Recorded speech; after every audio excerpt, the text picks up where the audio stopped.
وہ تھک گیا تھا، تھوڑی سی دیر کے لیے سونا چاہتا تھا، مگر اس کے ذہن میں یادوں کا جو قافلہ چل پڑا تھا وہ اسے سونے نہیں دے رہا تھا۔ اسے 7 سال پہلے کا ایک دن یاد آیا جب اس کے عزیزوں نے محمد صلی اللہ علیہ وآلہ وسلم کو قتل کرنے کا منصوبہ بنایا تھا۔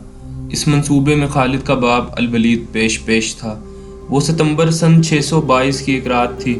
قریش نے رسول خدا صلی اللہ علیہ وآلہ وسلم کو سوتے میں قتل کرنے کے لیے ایسے آدمی چنے تھے جو انسانوں کے روپ میں وحشی اور درندے تھے۔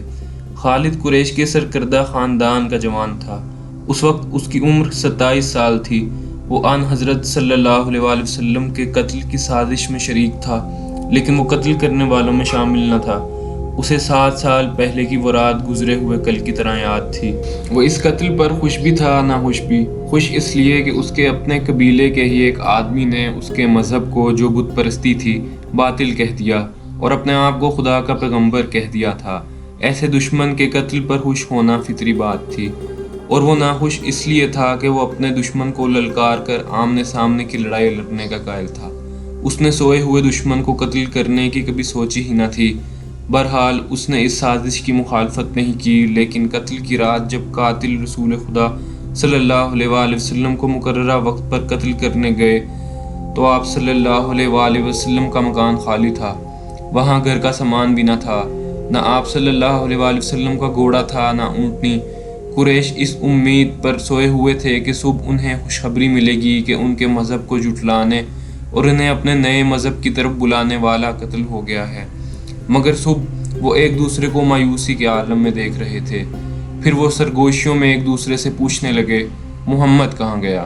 رسول اکرم صلی اللہ علیہ وآلہ وسلم قتل کے وقت سے بہت پہلے اپنے قتل کی سازش سے آگاہ ہو کر مکہ سے یثرب کو ہجرت کر گئے تھے۔ صبح تک آپ بہت دور جا نکلے۔ آج 7 سال بعد خالد بھی مدینے کی طرف جا رہا تھا اور اس کے ذہن پر محمد صلی اللہ علیہ وآلہ وسلم کا نام سوار تھا۔ اس نے جنگ احد میں اپنے دیوتا حبل اور دیوی عزا کے دشمن محمد کو قتل کرنے کی بھرپور کوشش کی تھی، مگر آپ صلی اللہ علیہ وآلہ وسلم زخمی حالت میں وہاں سے نکل گئے تھے۔ خالد کے ذہن سے یادیں پھوٹتی چلی آ رہی تھیں۔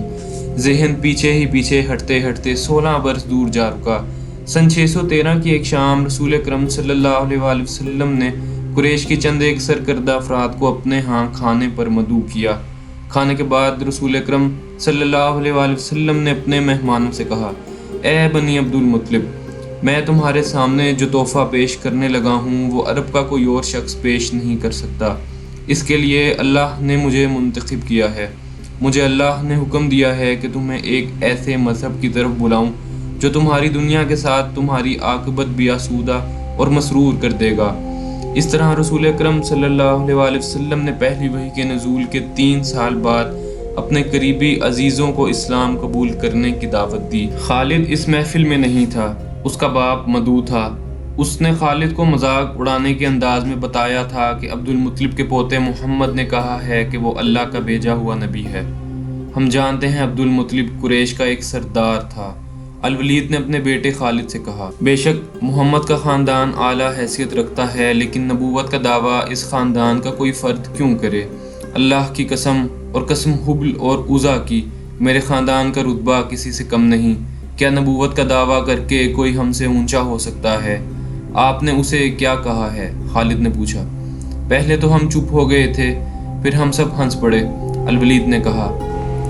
لیکن محمد کے چچا زاد بھائی علی بن ابو طالب نے محمد کی نبوت کو قبول کر لیا ہے۔ خالد اپنے باپ کی طنزیہ ہنسی کو بھولا نہیں تھا۔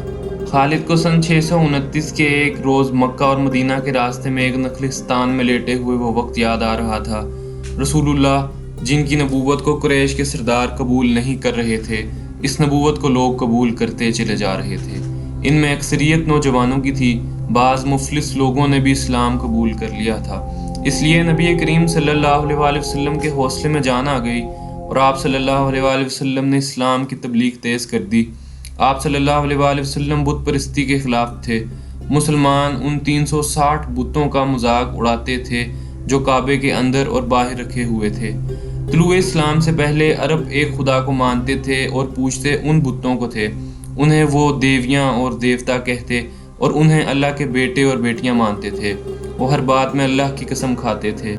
قریش نے دیکھا کہ محمد کے جس دین کا انہوں نے مذاق اڑایا تھا وہ مقبول ہوتا جا رہا ہے، تو انہوں نے آپ صلی اللہ علیہ وآلہ وسلم کی تبلیغی سرگرمیوں کے خلاف محاذ بنا لیا اور مسلمانوں کا جینا حرام کر دیا۔ خالد کو یاد آ رہا تھا کہ اس نے اللہ کے رسول کو گلیوں اور بازاروں میں لوگوں کو اکٹھا کر کے انہیں اسلام قبول کرنے کی دعوت دیتے اور بتاتے دیکھا تھا کہ بت انہیں نہ فائدہ دے سکتے ہیں نہ نقصان۔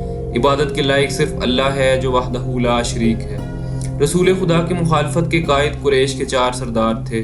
ایک تو خالد کا باپ الولید تھا، دوسرا نبی کریم صلی اللہ علیہ وآلہ وسلم کا اپنا چچا ابو لہب تھا، تیسرا ابو سفیان اور چوتھا ابو الحکم تھا جو خالد کا چچا زاد بھائی بھی تھا۔ مسلمانوں پر سب سے زیادہ ظلم و تشدد اسی شخص نے کیا تھا۔ وہ جہالت کی حد تک کینہ پرور اور مسلم کش تھا، اسی لیے مسلمان اسے ابو جہل کہنے لگے تھے۔ یہ نام اتنا عام ہوا کہ لوگ جیسے اس کا اصل نام بھول ہی گئے ہوں۔ تاریخ نے بھی اس پستہ قد، بھینگے اور لوہے کی طرح مضبوط آدمی کو ابو جہل کے نام سے ہی یاد رکھا ہے۔ خالد کو یہ یادیں پریشان کرنے لگیں، شاید شرمسار بھی۔ قریش کے لوگوں نے رسول خدا صلی اللہ علیہ وآلہ وسلم کے گھر میں کئی بار غلاظت پھینکی تھی۔ جہاں کوئی مسلمان اسلام کی تبلیغ کر رہا ہوتا وہاں قریش کے آدمی جا پہنچتے اور ہلڑ مچا دیتے۔ بد اخلاق اور دھتکارے ہوئے آدمیوں کو رسول خدا صلی اللہ علیہ وآلہ وسلم کو پریشان کرتے رہنے کے کام پر لگا دیا گیا تھا۔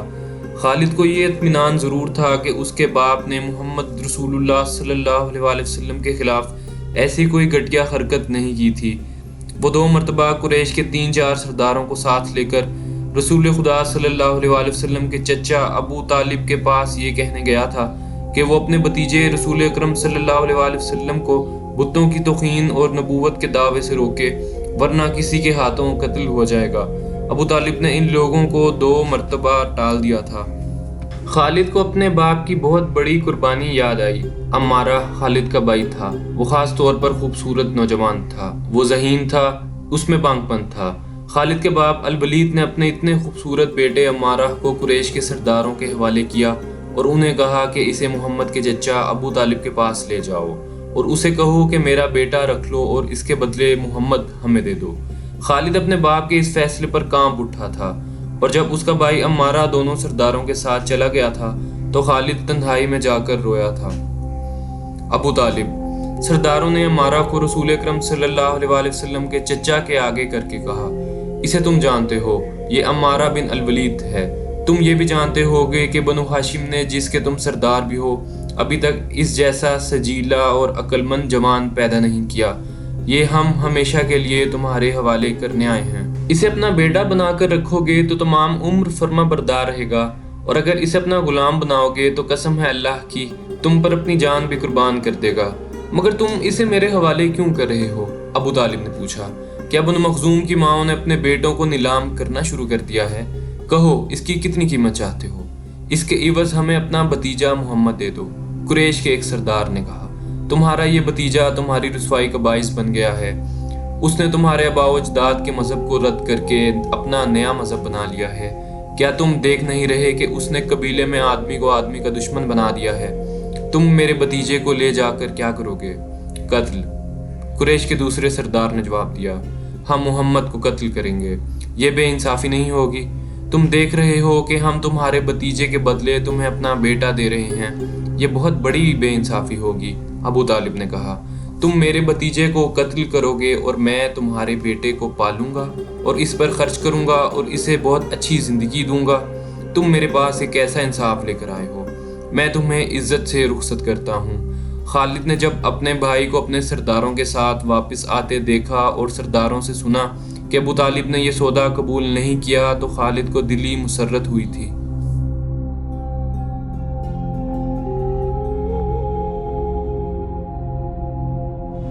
ہمارے اس چینل کو لائک اور شیئر کریں اور نیچے موجود بیل آئیکن کے بٹن پر ضرور کلک کریں۔